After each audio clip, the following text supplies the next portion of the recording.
Isang matagumpay na anti-illegal drugs operation ang ikinasa ng Bohol Police Provincial Office na nagresulta sa pagkakaaresto ng isang high-value drug personality at pagkakasamsam ng mahigit 3.7 milyong halaga ng hinihinalang shabu sa Porok 8, Barangay Sungkulan, Dawis, Bohol, bandang 1:15 na madaling araw noong Enero 24, taong kasalukuyan. Pinangunahan ang operasyon ng Police Intelligence Unit, Provincial Drug Enforcement Unit ng Bohol Police Provincial Office, katuwang ang Dawis Municipal Police Station. Sa nasabing operasyon, nadakip ang isang high-value individual na kinilalang si alias Dongkoy, 41 anyos, isang aluminum at glass installer at residente ng nasabing munisipalidad.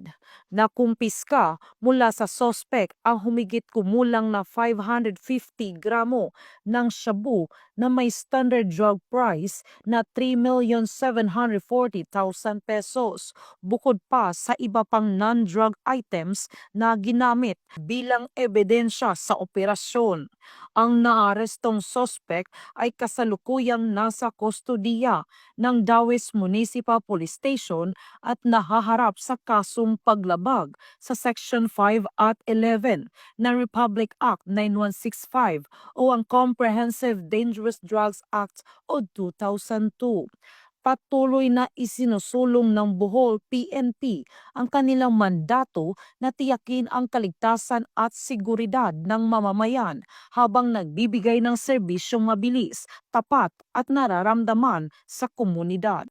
Mula dito sa Bohol Police Provincial Office, ako yung Police News Network Correspondent, Patrolwoman Nikia Cañedo, alagad ng batas, tagataguyod ng balitang pulis.